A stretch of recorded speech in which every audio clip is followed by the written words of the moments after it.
Yeah, well, the other thing I got to tell you is you should like the show. You should rate the show 5 stars. If you do all of that and stop by the office, I'll give you a sticker. I don't have a sticker yet, so this is great. Part. I'm trying to get better at the like, subscribe. Please be sure to share, like, and subscribe. If you've enjoyed the show, surely you know somebody else who will too. So please pass it along to them. But the share is the big part, right? You need the trifecta. That's it. Marketing. Share, like, and subscribe. Got it. That's it. Smash that like button. There's a pointer button down there that looks like a yellow arrow finger. Press that thing. Jeff's still on Windows 98. With a paperclip. Clippy. Yeah. Looks like you're trying to subscribe. That's right, Paperclip. What do I do next? I can't help you. I can't do anything.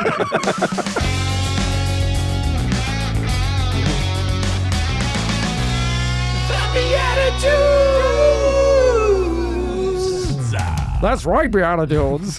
I heard y'all doing accents before the show. Welcome to the BeatiDudes. We are a show for Christian men, really a movement guided by the Holy Spirit. Indeed. And it's really just to bring us closer to God and closer to one another. And what's so cool about this show is we've been marching arm in arm, and every time we get together, the Holy Spirit brings something new. And that's what's going to happen here today, folks. My name is Jeff Scheffelbein. I'm joined by Nick the Besner. You can't label it. It's more than a show. It's more than a podcast. It's a movement. I like that. Paul Kolker. It is epic. All right. And then we're going to be talking here in a minute with John Kunz, but how would you describe the show if you were to come up with a new word that they didn't just say in their rambling of epic? That wasn't a movement? Yeah. The antithetical existence of a podcast. So we are opposed to all? Yeah, all things. Man. And then it just runs. I either need like a dictionary and a catechism or something in front of me for what's about to come. If Chris in the comments could give us a breakdown, maybe on the etymology and the definition of antithetical, that would be fantastic. With a plethora of words and a parfait of subjects. Yeah, throw plethora in there. You know, John, can you hear us right now? Very much so. Can I tell you a quick story? We literally finished recording with a guest just last week. 2 episodes, 2 full episodes. And at the end he goes, how did he even bring it up? He said, I couldn't hear anything in these cans. You played the music, the sound, and when it was off of our ears, he could hear it from somebody else's. He goes, y'all could hear? Y'all can hear? I couldn't hear anything. His thing was unplugged. Was it supposed to be like a sensory deprivation podcast thing? Like just figure out what's happening? Wear these earmuffs, then we'll talk to you. Right. And then everything made a lot more sense that he kept like just shouting things out. Especially in the summer in Texas, earmuffs are perfect. Right. So, John, you are now like in the upgraded status of our guest. We're going to let you hear what we're hear it. I mean, I thought that was part of the deal that I signed off on, so it's only fair that it does not say nor not say in the guest primer that we would do this. Primer. What do people say? Primer. Primer. No, yeah, primer. Primer. Oh, yes. That's there's a difference in the primer. Well, if you want to be prim, that's what you say. Yes, if you want to be proper, you say primer. That's fair. John's joining the BeatiDudes. Brother, what did you think you'd ever be on the BeatiDudes? This is like a big deal for you.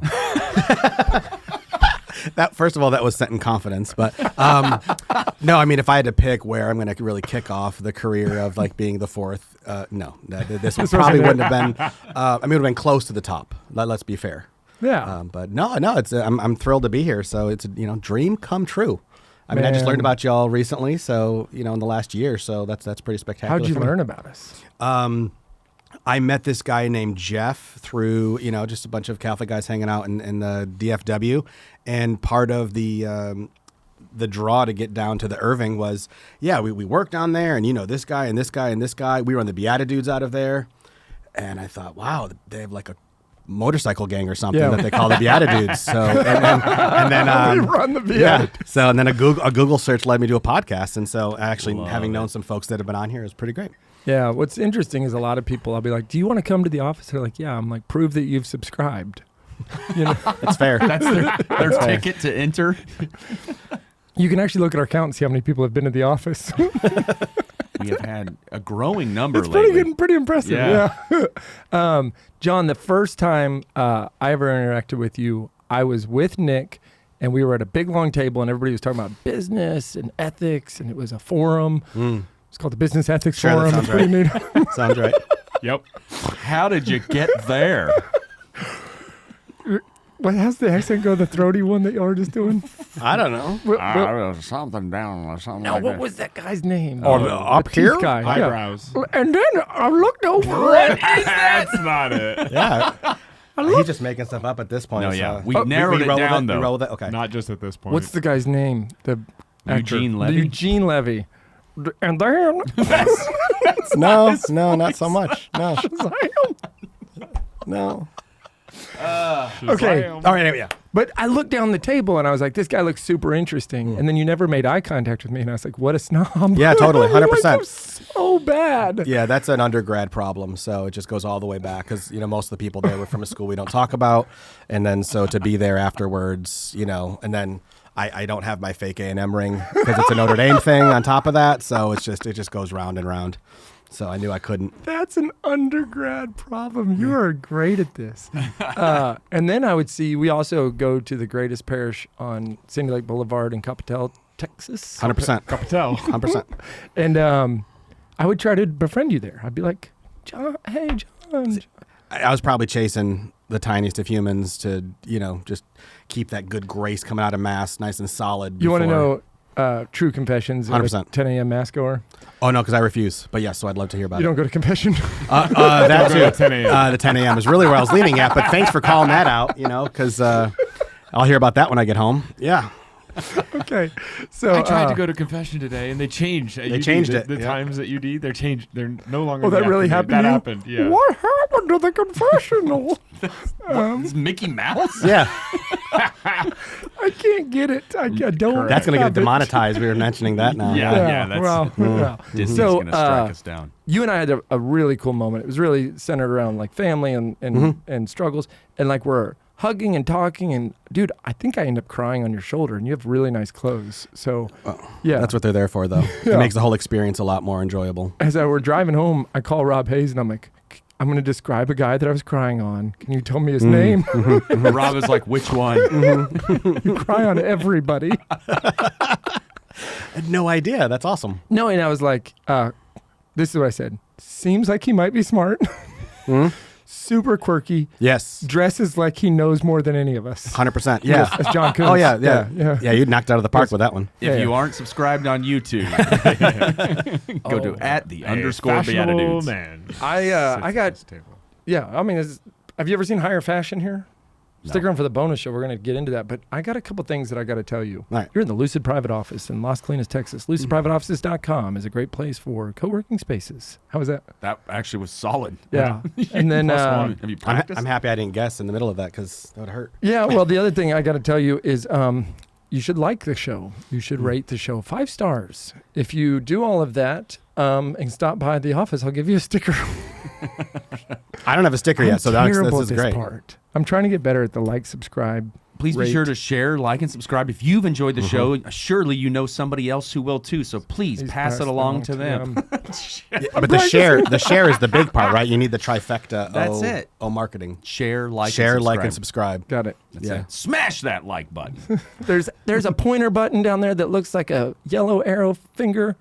Press that thing. Jeff's still Ka-chow. on Windows 98. With a paper clip. Yeah. Yeah, Oh, with- Clippy. Looks like you're trying to subscribe. That's right, Paperclip. What do I do next? I can't help you. I can't do anything. Well, it's such a known thing that even like my kids would like when 4 or 5 years ago trying to become a big YouTuber.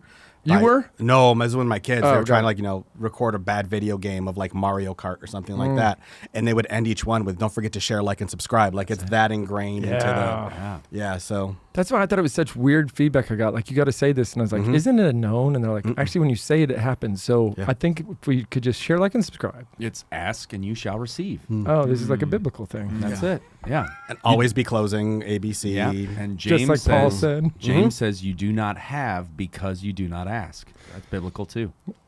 Hey, listen, if likes are manna, I want as much as we can get. I don't know why manna needed to be. I need my daily The amount of testosterone goes likes Yes. and Johnny. subscribes. Johnny Coons. Listen, we got to go back in time here. I know some stuff about you, and I do want to get to it because I think there's some pretty incredible parts of like your recent role as father, husband, provider. But where did you start from? Where did Little John come? Where did that seed? What is? I don't think seed's the right word. But Where was that seed I mean, planted? that's a little personal, but grew up in a small town in upstate New York. So what's it called? So we can. So Look up your high I was school. born in Greece. Yeah. Which is this little tiny suburb of Rochester. Got it. But it's a good Okay. start to the Yeah, it conversation. is. Yeah. Yep. Yeah, it keeps everybody fresh. No, Corning, New York, where the glass is. Oh yeah. So it's this little tiny town, but because of the glass, it's this huge tourist attraction. New York City, Niagara Falls, Corning, New York. So it was actually a really cool town. It dated back a few hundred years into the Revolutionary War. So there's always really amazing stuff to do. Where's your family in Glass? No. My dad was a Latin teacher. That was like his fourth career by the time I showed up. And so he taught Latin for 40 years. And we ended up there for this small Catholic community, which got a whole other type of bizarre, which probably leads to a whole other, depth into the insanity. Quick follow-up question. Please. Your father's fourth career Yeah. was 40 years So, long? yeah. The first three were not 40 Not years. so much, no. So we're just gonna choke through the first one quick. So he was a priest for a minute, met my mom, then got into technical underwriting with IBM, and then became a teacher. Wow. Okay. Yeah. So we Incredible. coughed through the first part real quick just to Didn't hear it. Yeah. Not at all. But it's actually one of my favorite stories though, because if you ever wanted to see something that was destined's the wrong word, but decidedly meant to be, to go into that path and then end up with a family afterwards, and not being Eastern Rite for that matter. So, Yeah. Got it. lived there. Went out to TAC for college. You went where? It's called Thomas Aquinas College. There is now a West Coast and an East Coast campus as well. Whoa. Yeah, there's two of them. Wait, if you went to the East Coast, do you say I went to TACE? No, because I was gone by then. So I know I'm supposed to laugh. I'm sorry. No. No, that's only like 5 or 6 years old now. So no, in Southern California, my parents, kind of knowing what was going on in academia, they basically picked 5 schools. These are the ones that you have any support from us to go to, not just financially, because that wasn't a big thing, but more just from, emotionally, spiritually, this is where you can go. And it was Thomas Aquinas College. I believe they call it Franciscan now, the people would say. They don't call it Steubenville anymore. Christendom, University of Dallas, which was kind of new on the scene in that state, but didn't really know anything about it. And then at the time, the University of San Francisco with the St. Ignatius Institute, Father Fessio and Father Buckley. Wow. That was the list. And so I had one sibling in San Francisco, one in LA, and I really wanted to go north because I thought it was very cool to be able to actually study stuff that could do things later as opposed to just reading books, and ended up going to TAC. It was actually one of my dad had this thing for feast days. Encyclopedic knowledge. You could literally throw out any random day and he'd give you the old calendar, new calendar. And so, but it was the first Vespers of the Feast of Thomas Aquinas. I was literally on the phone. And my mom was helping me type up the essays. What 'cause back city in- is TAC in? It's in Santa Paula, California, so near Ojai, Ventura County. So it's hideous and green and lush and 72 year round. Yeah, sounds It's terrible. it's a country club, no question. I have visited that campus, and it feels like you're stepping into like a Spanish vineyard or something. 100%, I mean, yeah. it is insane. Yeah, and even if you saw it 20 years ago versus now, when I was there, only half the campus was still done, and so now you wouldn't even recognize it now. Well, yeah, because they have the new chapel, right? That was built in like 2010 or something. No, like the that? chapel. Yeah, the chapel was early 2000s, but even then they've put on probably 4 new massive buildings and athletic things. I mean, we lived in temporary dorms, which is the greatest way to be 19 and in college because we could do whatever we wanted them. There were no rules. You could deface things, smoke inside, like all those crazy things. Really easy to sneak in and out of for curfew type of stuff because we had that. Temporary. But we don't recommend. No. Most colleges don't have curfew. No. So. Yeah, let's be clear. Yeah, exactly. See, that was the voice. Curfew. It's up here. It's in that type. That's Yeah. He did it. Yeah. No, but it was wonderful. I didn't know any of the things that I was going to go study. There were a lot of students there that knew about the great books and understood the concepts of philosophy and theology, but it just something clicked for me to go there, and it was wonderful. Either lived with or hung out with a former BeatiDudes guest there, right, Mr. Rob? No, that was grad school in Rome. In Rome. Yeah, Rob and I met in Rome. Yeah, I was trying to figure out how that all happened. I never thought he was a TAC guy. He was a Ivy League dude. He was. Yeah. One of those. Yeah, so did TAC, loved every bit of it. And I knew I wanted to do something kind of cool afterwards, kind of JP2 centric. I wanted to either study marriage and family, so I was looking at GOMing, the International Theological Institute there, or I had just learned recently about this topic called bioethics, which was kind of a new thing. And there was only one school in the world that had a faculty just for bioethics. And so I was like, well, let's do that. So I figured I'm either going to study or go to school. Yeah. So let's do both. Travel or go to school. That's I the thought word. studying and going to school were hand in hand, but maybe not for some people. Not for TAC grads and they want to go to Rome. So Not in temporary dorms. not at all. So you have lemon and honey? I'm good. You're good? All right. I'm good. So ended up moving to Rome in the fall of 2002. And I stayed in Europe for the next 5.5, 6 years, which was a horrible way to be in your 20s. And did the bioethics thing and hated it, but still wanted to stay in the area. And so I moved over to Santa Croce, which had one of the top philosophy programs in Europe and in the world, actually, which was bizarre. And so that's actually where I met Rob. And then did a year in Poland because my advisor made me learn Polish because I was writing on JP2. You still know Polish? A little bit. Enough to be kind of cute. I got bombarded at a party, by my wife's like, no, he speaks Polish, go talk to him. And then you just get... Dzień dobry. Oh, bardzo dobry. Wow, fine. We can put translations on the bottom. Subtitles? Yeah. Awesome. Let's That's what do they're it. called. Yeah. No, the Italian's better than the Polish, to be fair. But that was, 5 years of that. And then, came home on a break and ran into what would soon be my wife down the road. And so I decided... How'd you meet her? So she grew up with all the people that I went to college with, is the simplest way to do it. Yeah. At a holiday, get together, and long and the short of it is, Babe walked in that knew all my friends that I didn't know, and decided that had to change. And thankfully, she said hi to me first because I'm not very good at that. So, and then we just this is the beginnings of the Skype and the MySpace conversations and stuff. And then, there we are. You see her, you're like, this has to change. 100%. Thank goodness she's talking to me first. No, it was one of the scary moments. 'Cause a lot of people would argue with me on this, but I'm very introverted, and I don't like to go out of your way, which is great for being a sales manager, by the way. A manager. Yeah. So it was a good 40 minutes of working up the gumption to go say hi, and then thankfully she took care of that for me, so it worked out all right. Do you tell a similar story about when I finally approached you at Mass? Mostly. I mean, It it's actually adds not up. that different. No, I'm telling you, it does add up, because once I actually knew you, I was like, oh, this dude's never blown me off. He's just this way. You are not self-centered, but you're dazzling. It is prim and proper, I guess. Huh? That's the worst adjective. But I think It's better than fabulous, so I'll take it. you look like somebody that would be walking into the Mass like you were walking onto a yacht kind of a thing, because of the way you dress, but then you're also very humble, serious, quiet. Well, and he is always blasting yacht rock from his phone. So there's that Probably the walk-up music probably did it. Yeah. Yeah. Well, it keeps you moving. So usually it's actually just to find a place with an aisle to put a stroller and fit a small army of people. That's why actually 10 o'clock is a really hard Mass to go to. Yeah. Well, the other part too is it's tough because it seems like it's a little bit, there's a bit of a circus to it as well. Juggling babies. But also juggling in public. Showing off that you can do it. Okay, I was going to say that, but but it kills me because it's hard enough to get through Mass. But what if you do something really cool, like your kid throws a bottle and you catch it behind your back?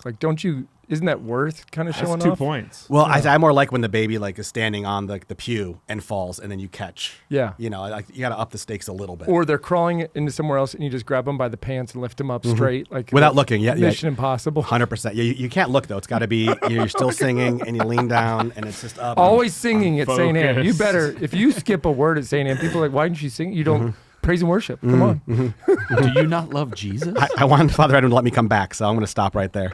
Hey, I went to noon Mass last weekend. We showed up 22 minutes early. I've never been to the 10 o'clock Mass 22 minutes early. We could sit in every row. Yeah. So I've got my 2 oldest kids serve, and we put them on every option for a sub all the time. You were wearing this shirt at Mass. I was, yeah. And I was actually trying to cop in behind you for the communion line because while we still have kids that receive blessings. Because then I tried to follow you when I came back around. Oh, see, and then we were Got bolting really at weird. that point. Yeah, I know. I was like, get back here. Mass isn't over. No, we didn't leave. We just moved. Yeah, we nomad the Mass. I saw the whole thing from a distance. No. I watched online and was like, wow, this is going to really be handy when we're recording. Well, on when you've got Wednesday. 13 kids walking through a pew, I mean, it's awesome. So Were you impressed by my juggling? it was awesome. It was awesome. 3 of them got bloody noses. I mean, I was crushing it that day. Crushing them. Crushing it noses. Yeah. Okay, let's talk about your wife. Yeah. She is fabulous. The best. Yeah. You meet, how long did you date? Well, tell us about this arc of like, goes from there to Yeah, sure. you start popping out bambinos or whatever they say in Poland. That's Italian, but you're right on. But we're in the theme. Hey, my Italian's theme. better than my Polish. But that's standard though. That's what they say. So yeah, everybody's. I've heard that many times. It's known. It's known. So we. Paul's is too. Well, he had the Dzień dobry right. I mean, he was right on top of it. Ja which means jestem nauczycielem. Naprawdę. Tak. I'm trying to remember. I'm stretching back. Why did you study Polish? Because that's like a little bit of babble Polish, but also not so much. Yeah. No, I was trying to. So I'm a big J.R.R. Tolkien fan. Yeah. And I loved that he loved languages. And I also lived abroad for a couple of years. Okay. And so when I was over there, I was trying to learn every last thing I possibly could. Studied some German. Studied some Polish. Well, it's one of the greatest places in the world. First of all, it's one of the few places that's still actually Catholic. It's when I was there in the early 2000s, the country was only about 15 years old because of the fall of communism. It was still very fresh. You could see this culture, which is, I mean, it's one of the oldest cultures in Europe too, from a place that ceased to exist for a while, literally wiped off the map from being the height of power to just not existing. Yeah. And it's an amazing language. It's actually great for philosophy, like German is. It's very particular, and it's just a beautiful, beautiful place. So yeah, you have to. And then JP2 being from there, didn't hurt for me wanting to learn that. 100%, absolutely. That's amazing. Yeah. So I was actually in Poland at the time, and so we did the phone call thing and the email and letter writing. Still, actually did the handwritten letters thing for a minute, which was great. And then into April, I got to figure out, okay, is this a thing or not? And so I had an excuse to come back to the States for one of my nephew's first communions, and I was like, well, it's on the same coast, so worked out a date, which was pretty cool. Nice. And then we dated for 4 months. So no, that was April, and then she came out to visit me back in Italy again in the fall. After a slightly inebriated gondola ride, decided not to pop the question. It was that close, and so we got engaged on Christmas Eve that year. So we dated for 8 months, and then we were engaged for 18, which is a whole other type of brutal and difficult and interesting. And then we got married in June of 2009. So I have 2 images running through my head. The first is young Paul sprinting around, scurrying throughout Europe, reading everything and like frantically learning. Looking for I orcs. must learn this language. Before I run out of must learn time. this language. I'm going to read the same book twice. Once in this language. Yep. That's the way to do it, though. Yeah, 100%. And I'm going to do it in the Shire. And then I have this view of you getting on a gondola, and then your guardian angel's like, dude, how many drinks have you had? Yeah. Pump the brakes. Yeah. Yep, 100%. We want this one to last. And so. she jokes about it. This is one of the few stories we actually agree on from our past. Of she could tell, like, I could say, he's going to do it. Don't do it. Don't do it. I was like, I'm not going to do it. I'm not going to do it, and I didn't do it. Something's telling me not to do it. And No, because I had it to. was actually her going, don't do it. It wasn't that much. I heard this whisper. It must have been the Holy Spirit. No, it was me. It is now. Yeah. Take me home. Is wrong. I can't come up with another whisper. It just wouldn't work. It's also funny. Whispering's hard to edit. Yeah, sorry. Have fun with that. Yeah. Okay, so we have to dive into something pretty serious. Yeah. But we're going to kick it off by doing something not pretty serious. It's a little game. Oh, games are good. Yeah. Games are good. First the game is called Blessed Are the Joke Makers, for they shall inherit the points. So I would like to know what the point total is so far for this season. I'd like to see that This spreadsheet. season's impossible really to new. know. Yeah, we just Yeah. started season 4, and PricewaterhouseCoopers isn't involved in the. Not yet. Okay. actually, I've been using Anderson. Anderson Cooper. Yeah. Arthur Anderson. Yeah. Oh, okay. Anderson, Arthur. Oh, that. Not B. Arthur though. That's The predecessor to PwC. I just, I'm gonna pull an end Anyways, run around this is going to be here. worth 109 points, harkening to the 09. I like it. CAC. I like it. I love it. And the way this works is we have a Catholic card game card and a character card, and we have to answer the Catholic card game prompt as this character, whatever it is. Done. And you just get to decide which one you want to award points to. You are the king of this match. Arbitrator. All Yes. the Goodness. All the points. This is for all the Are there marbles. partial points? No. Ooh. Yeah, this is winner take all. Here we go. This ain't a temporary dorm. Yes. The character is as an AI robot, and they'll know we are Christians by our blank.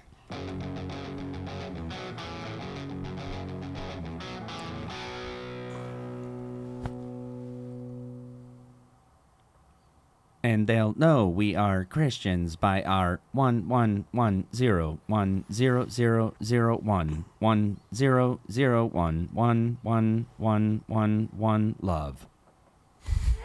I thought this was supposed to be a clean show. That was wildly inappropriate. Please do not if you know binary, please do not decipher that. Wow, Paul, your AI is really kind of bad. Mine's pretty human-like and advanced.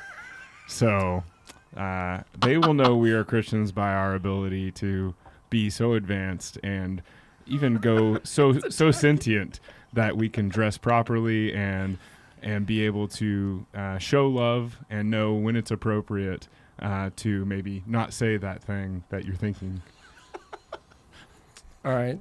This is getting awkward. I mean, I even think our guest is already winning, but I did run this through chat, Jeff BT, and it said, "You will know it is Christmas by the lights and the decorations." And I must have spelled it wrong. That's why you're not a prompt engineer. What say you, Mr. Coons? I'm have to go for the absolutely filthy AI robot with the ones and zeros because just to be fair. Thank you. I love that you know we are Christians by our love, and you're shooting me down the whole time. I like that his AI turned on other humans. Well, it's Pretty time. realistic. I know. It was very realistic, yeah. And mine was showing the problem with the AI is actually the input problem. So I was just trying to teach the young people out there not to rely on it. Problem in chair. Picnic, Picnic. Yeah. not in computer. Yep. Yep. See, I know my desktop support lingo. There it For is. being our celebrity guest judge, you're going to get some socks that go with everything else you wear Yes. from St. Agnes. Nuh-uh. Yeah, huh? That's crazy. All right, you want to tell us after the break? Sure, whenever, Or is it now? Anytime. Well, we have 2 rainbow babies at our house, and Agnes is our first one. Oh, goodness. So that's just kind of that's a whole other thing. We'll see you right after the break. That's right. Thanks be to God.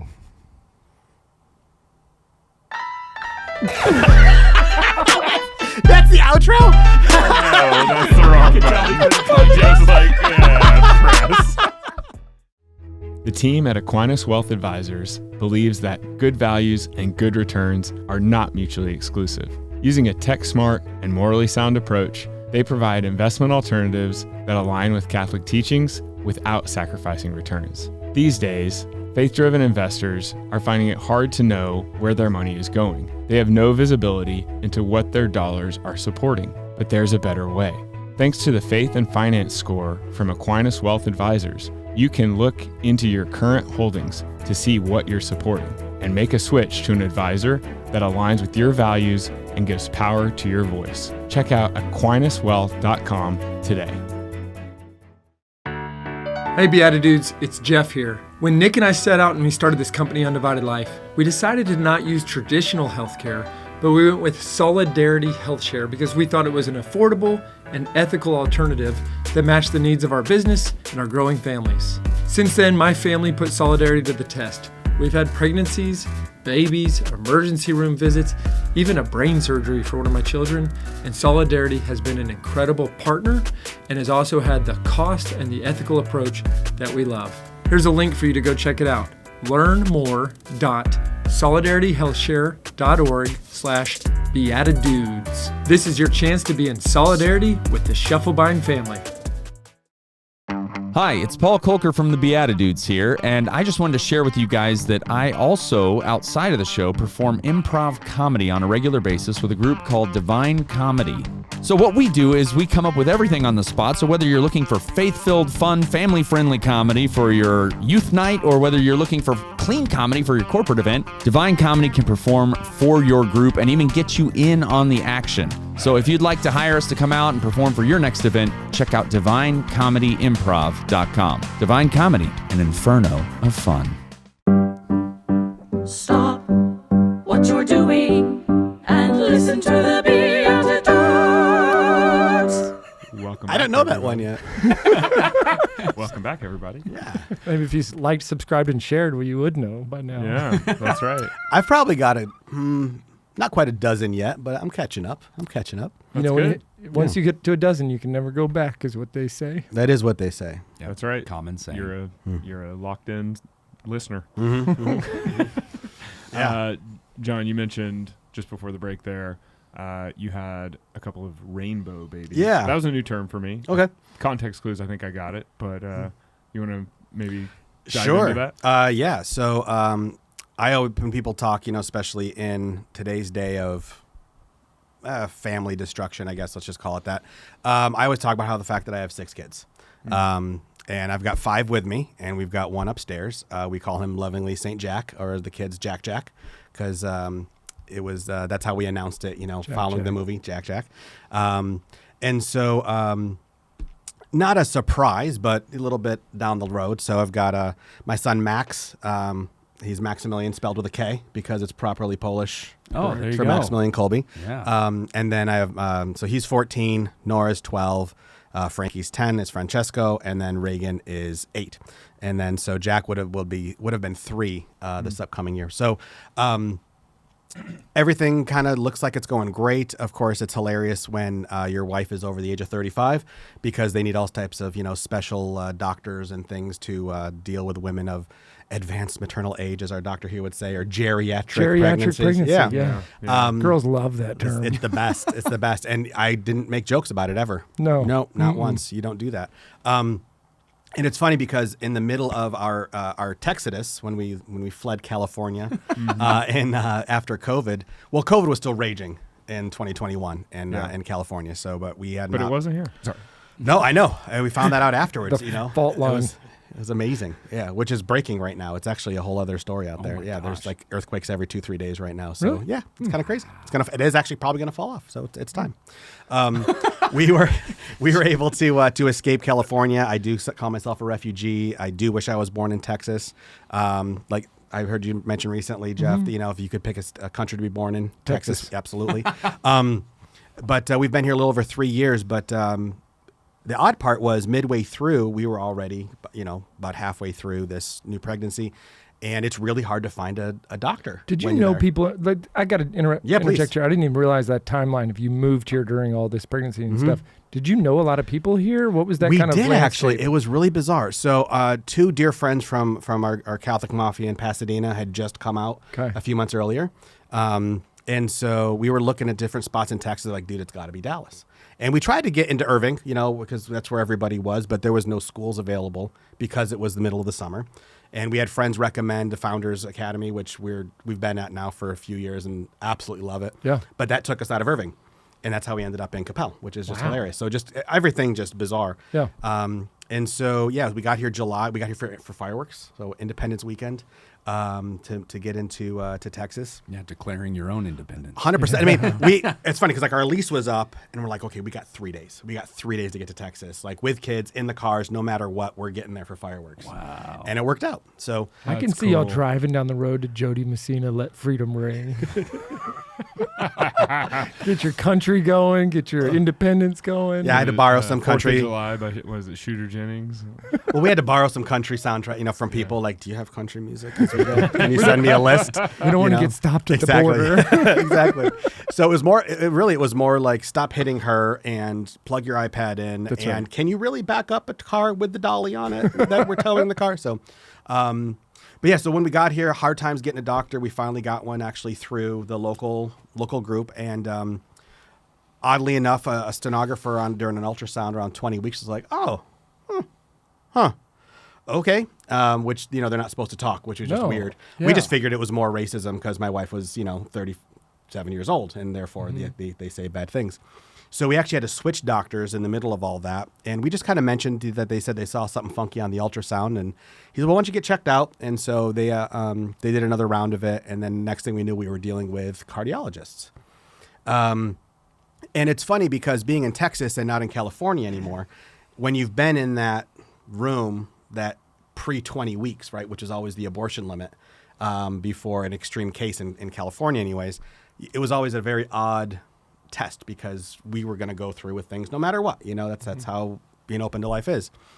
And so here it was just very different because there was, as we kind of went through these bizarre diagnoses over the next couple of weeks, we weren't offered any abortions. And this is before it was the Prop 6 law happened too, which was just strange and wonderful at the same time. So turns out at about 20 weeks, our little guy was diagnosed with hyperplastic left heart syndrome, HLHS, which basically means he had half a heart. So the left side of his heart just never developed. And it was crazy because when we went to the cardiologist, he finished like a 40-minute sonogram. And it's not the fun sonogram where you're just like watching, toes move and things like that because it's just all anatomy. And so I love sonograms because it's like I get to hang out with my kid who's, punching my wife at the time. But, I get to see smiles or gurgles or things. But this is all just stuff I don't understand. Yeah. And then the doctor says, why don't you go put them in room B? I was like, why is he picking a room? Like, this is not the good news meeting because he picked the room. We get in there and there's all these like, Jesus is your hope. And there's beautiful flowers, which is still strange because it's still a doctor's office. You're not used to seeing scripture at like a regular physician. But anyways, he walked in and said, yeah, so there's this thing and he has it and it's a very severe version of it. And this is what we do. And they started drawing all these charts about how they fix these kids. Which was amazing because you get just floored with this news. Yeah. And they tell you how they're going to make it better before anything else happens. And so that's the worst day of your life because, when people talk about, is it a boy, is it a girl? Oh, I just want a healthy kid. And you never know that you're ever going to be on the other side of that conversation. Or you never think that you're going to say something other than that. Right. Yeah. And so we go from that part of just, devastation, so to speak, because it's kind of like that kid that wasn't there yet at this point. We were cool with our 4 kids. Not that, we needed to not have 3 or not have 20, whatever it was, but that's just kind of how it went. And so we went with these amazing doctors and we found out that we had actually moved to one of the best places for this condition in the country, which to me usually would say the world. Just, we've got decent doctors in America for science and things. And so we ended up at Children's Health. And our doctor, of all things, actually had a 100% success rate dealing with this condition over the last year or two, which I didn't like at all. I did not want it to be perfect, like, you mean 98, 97 and a half. You didn't want to break the streak. But it was just amazing at what these people do. And then as we go through, the next several weeks and months of just how we're going to take care of everything. And it's what we do. And you're going to be taking home a kid that's going to be just a kid by the time we're done with it. So Jack was born on November 29th, and it was kind of a hilarious thing. We called our neighbors the haze up because it was time, and we literally just threw kids at their porch. And we raced down to Dallas, and he came out, and he was amazing. And it's a bizarre thing to where, because of how much babies rely on mom when they're inside, you don't notice anything wrong if you haven't had these tests done. And in fact, like even up into the 80s and early 90s, most babies that have this condition would be born and it'd be great. And then they just all of a sudden kind of pass away when they're like a month or two old because they're just not getting oxygenated blood. Not to, over scientific, but so we have this all set. They're figuring everything out and they transfer him over. They put him in this amazing transformer of a thing to, take him over to Children's. And when he's 4 days old, they do the surgery. Where, it's an amazing thing, especially when you think their heart, it's an acorn. It's not even a walnut because they're so little. Right. And they widened his aorta from 1 millimeter to 12 millimeters. And they effectively build his heart in 3 different stages over the next couple of years. Everything went great. He came out pink, which they don't normally do. And then it just got weird after that. It's a long day. It was an 8-hour surgery when you're just kind of waiting. They check in with you. It takes them 2 hours to prep, which you're like, wait, you're not done yet. And so it was great. We go home because we have the other kids at home. It was really strange, to split time between somebody that's not there, brand new, and obviously you got to leave them. Yeah. And we just, because of the time of year and the holidays coming up, we just wanted to make sure that we could keep it as normal as possible, for the other kids. There's 4 kids at home. They're ecstatic to meet their new little brother. And to me, having gone through this a few times, the best part about having a new baby, after meeting your new baby and your wife's amazing, it's bringing the other kids in. That first meeting it's just the very, very best thing when you have humans that are marveled at this new human. Yeah. And it's just such a natural, beautiful thing. And as a father, it's the coolest, But we couldn't do that because there were still some COVID rules at the hospital. And he's, of course, in the cardiac ICU, which is even locked down even further. So we go home. We're going to get a good night's sleep, because, Rose hadn't, just in the hospital, had a kid. And then we get a call around 1 o'clock in the morning that you guys need to come down here. And which is like, oh, okay. And we walk in and there's this new doctor that we hadn't met yet. And she's like, your kid's very, very, very sick. To which us was, he just had open heart surgery. We get that. But so it turns out he had actually gone into cardiac arrest about 5 hours after the surgery. And this was his first of 2 different times where he had over 30 minutes of CPR, which on its own, so besides all the interventions and all the other things, we could think about like humping and pumping on his little chest. And it just puts so much in perspective of how valuable this life is. He's 4 days old, hasn't done anything yet. And if you've never seen CPR, it's one of the most traumatic things to ever watch because it's violent. What you do to keep this heart muscle going. So they did that. They put him on ECMO, so basically bypass forever.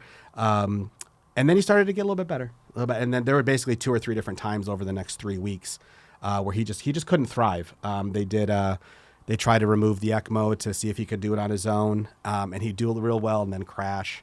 Did a couple exploratory surgeries.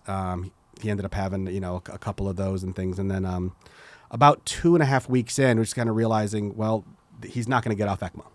Yeah, he's not going to. His heart stopped pumping at this point, so he's just fully on machines. And we started looking into maybe do transplant. That's the next step. And then this failure to thrive, his kidneys were shutting down. And when you're that little, you can't do both surgeries. So, long story short, we just realized that this is his life. And it was kind of a crazy moment because when we were kind of talking with our doctors about it, this woman doctor who was kind of the secondary running the show, and she was just an absolute rock star. She asked if we'd been able to hold him. And we were like, no. Because it'd been 2 weeks with all the tubes, and it's an amazing thing to see what they'll do for a life when they think it's valuable. And you can look at that from a small standpoint in our little room or in general. But I mean, there's just hundreds of thousands of dollars of equipment and man hours, and he's got at least 2 doctors with him at all times, just round the clock. Yeah. And it really puts everything into perspective when you think about what life is. That this is a little kid that these doctors don't know. But they're literally bending over backwards, just running through all this stuff to just keep him alive because it's worth it. And so, and I bring up the holding him part of it because it always blows my mind thinking about it. They would bring in a team of like 7 or 8 doctors and nurses just to move the equipment enough to get to the point where we could hold our kid. Yeah. And it's mind blowing when you think about that process. So, and then we realized that we weren't going to get to a transplant, and you could just tell that he was just failing. And so we were able to bring our kids in, which was amazing. They kind of broke some rules. My parents were in town. They let them come in. My brother flew in. And you're allowed 1 person at this time. And that's what these places like children's hospitals are so special. And so we brought the kids in. We wanted to make sure they could meet their brother before saying goodbye to their brother. Mm-hmm. And so they came in and they got about an hour with them before, they started bouncing off the walls and things like that because that's what kids do. And then we set it up, and it was amazing when you asked if we had known people in Dallas, because the people that got here before us were already in this club that we didn't know about. And we had known that, but people talk about praying for miracles and it's going to work out. And it was amazing being in Texas too, because there's this kind of Southern Christian thing going on here. And, I know it's going to be a miracle, and I just know it. And you're like, I'd like that. I don't know what our miracle was because obviously it's there. But I think nothing more than the 2 families that were ready to welcome us had already been through this before. They buried kids.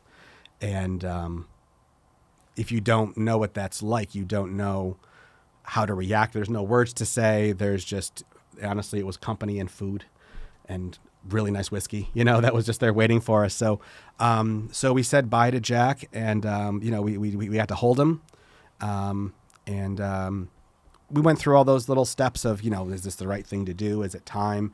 And it got to the point, and there's these photos I have of him where at 2 weeks old, he had these most vivid eyes, and it wasn't just tracking, like it was, and it's not just a sentimental parent thing. Like he knew we were there and who we were, and he'd be awake and look around. And there was a moment I remember him looking at me and we're like, he did it. He's done. And so when you think about that, running the good race and fighting the good fight, that's what Jack did. And we had him for 3 weeks. And so, so that's our Jack. And, we call him Saint Jack. We include him in our litany when we pray. We celebrate his birthday and his other birthday, like feast days, because that's our saint, and he was, he's the Jack of Hearts, which is kind of what the nurses there, they called him Sweet Jack, and we call him the Jack of Hearts because that's what he was. And so that's why I actually I had a medal made, it's not his face necessarily like a good old medal, but it's his Jack of Hearts. And so it's got his dates on there, and that's our guy. Wow. November 29th to what? Till December 20th. Yep. And so December 20th, 2021. And then we had to get through Christmas, because then you have to, after it was all done, you have that conversation with the kids, and we don't want to, you don't want to gloss over it, but you still want life to be there. So, so we buried him on the 30th, and it's almost funny in a sense too. I don't know if you remember Father Samuel. He was brand new at St. Anne's when we had gotten here, and so I never knew him, but I know who he is. Yeah, and I think we were like his first serious case because he was very brand new, but it was almost perfect because it was almost better that he didn't know what he was supposed to do with with his family and these little kids and everything, and so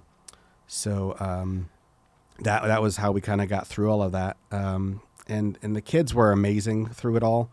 We're all still dealing with different things, and it's almost 3 years now.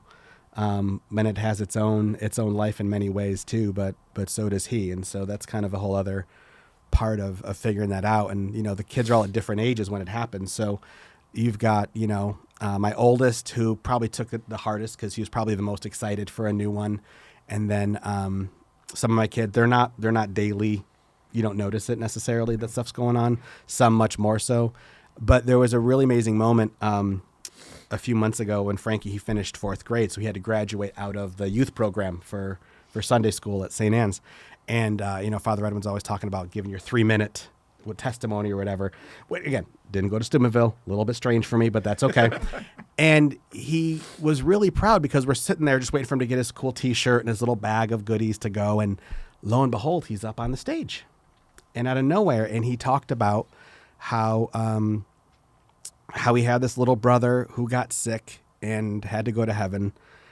And then about a year later, we had another baby that was going to come but didn't make it. And now I've got this little sister, Margot, and she's 9.5 months right now. And I think that's because of God. And I think people should believe in God because of that. And that was it. And he walked off. And and that's, he's just a little guy. And to have those type of thought processes is amazing. So, but yeah, so now we have our Margot, and she's medicinal, besides the fact that she's gorgeous and hilarious and smart. But it's whenever there's a tough moment, the kids will just ask for the baby. That's their thing. So yeah, that's the not short version, I guess, of Mr. Jack. We didn't want the short version. That was beautiful. Wow. That was the antithesis of the short version. Well, maybe. Man, a couple things for you. First is what the baby, the 9.5-month-old, what's the birthday? She is 12/12. She's our Guadalupe baby. Oh my goodness. Yep. Give me a break. Yep.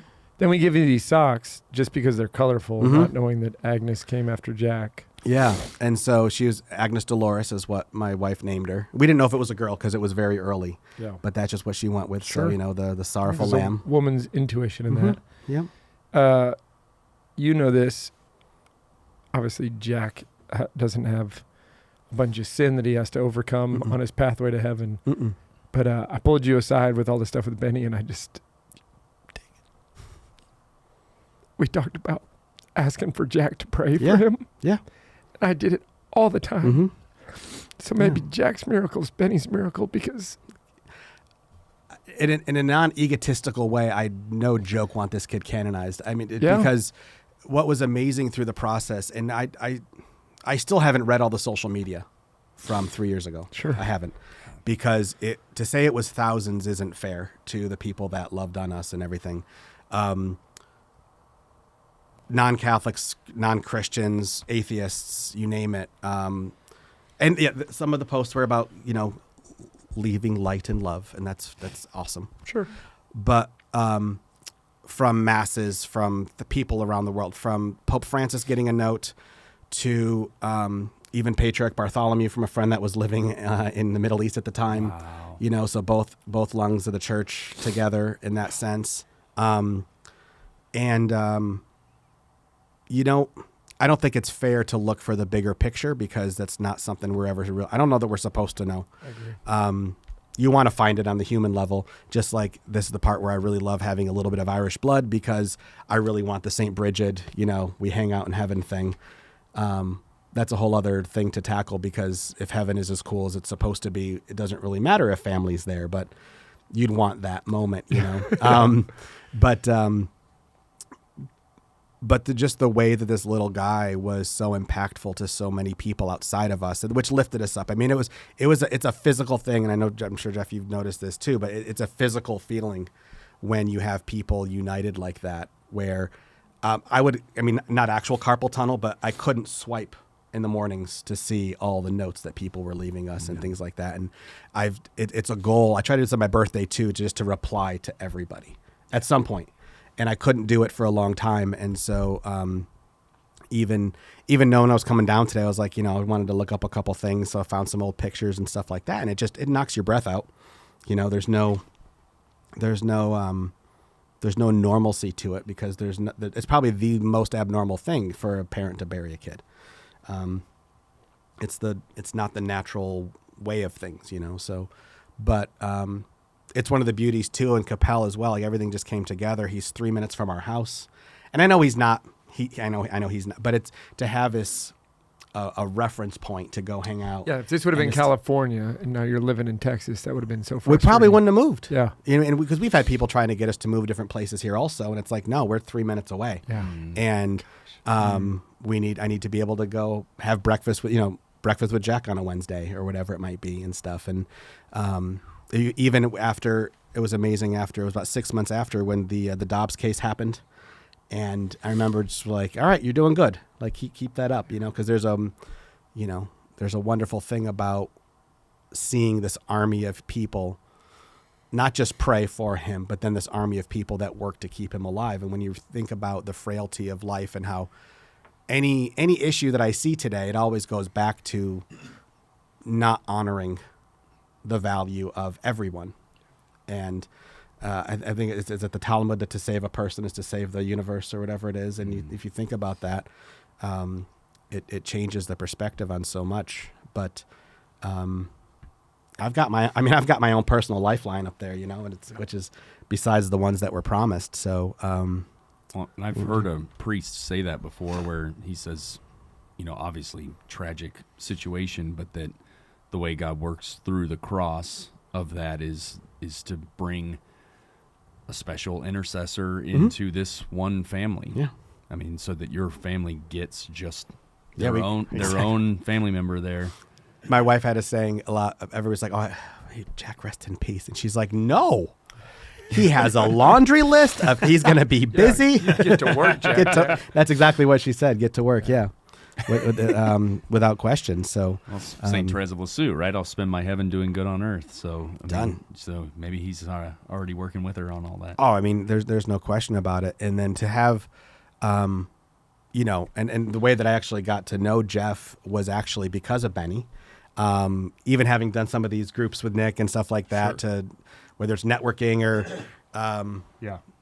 business things in the forum where there's ethics, right?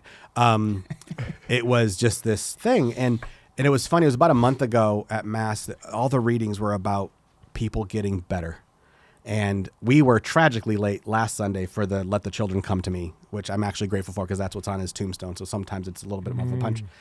And the funny part, and I mean this in all sincerity, the funny part is I've never been angry. Yeah. So in those 5 stages of grief, I don't know where I'm at because I never hit that one. And I'm grateful for that. Very grateful for that. I'll do some of the wallowing, why me? Where's my little guy? But it's the question always comes up of people that get better. And the beauty for me is how thrilling it is when kids get better, because there's no jealousy there, because my Jack is perfect and I don't have him, but he's perfect. And so that's a place where I don't really care what one's personal beliefs or spiritual beliefs or how they look at any of this stuff. That's enough for me that I got a perfect guy. And my friend who was the first member of this club, their kid, he was 35 days old, and it was a SID situation. So it's very different. It was a shock. And he gave me a big hug that day, and he said, "John, congratulations. You have officially parented one kid." Because we got a kid to heaven. Oh. And there's not actual consolation there at the beginning, but if that's the goal, right, of parenthood, we can at least check one off the list and get to work on the rest. So,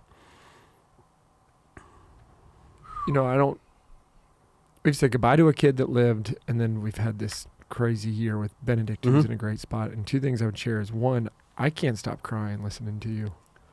And I agree in this part that's like, where's the stages of grief? Because there was no anger ever in all of these. Yeah. There's deep, deep sadness.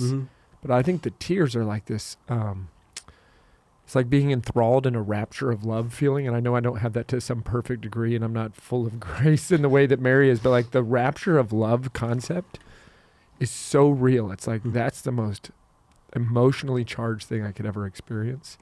And somehow you're given a glimpse of that. Do you remember the first time you came up to this floor? You were meeting up with some of those same guys, and I didn't know you were here. Yeah. And I was in a meeting, but I could see out a window, and you came around the corner, and I'm in the middle of talking, and I just said, "Hold on," and I just opened the door, and I can remember hugging you, and just, I cry on your shirt every time I see you. Can you bring your shirt over here? Yeah, done. Actually, I'd like to. Yeah. Yeah. I've spent a lot of time talking with Jack. I'm glad to hear his story in full and not just the part that I've heard from others. Yeah, it's the only part of it in the middle was we watched him go once during that after his second surgery that he had, and you get to learn what the monitors mean after a smidgen of the monitors after a while, and we just saw his heart rate go doot doot doot, and I was like, are they gonna? I mean, are they just switching the thing or the lead? And then you see just this calmness of these and not to put all the doctors on a pedestal because the nurses are way better. But they just walk over, and all of a sudden, and I remember this actually reminded me of like a volleyball player, like not big, but super buff. And you just see her all of a sudden, like just starting CPR. And then that's when they finally moved us out of the room. But those are those parts where, if you've ever been there when your kids are born, like there's nothing graceful about entering the world. And there's nothing, it's magnificent, but it's not easy, and it's not peaceful or anything else like that. And so they come into this struggle, and they're ready to fight and ready to go. And it's amazing when you see that all of a sudden unfold, whether it's through a lifetime or if it's just a short little thing. But so that was our Jack.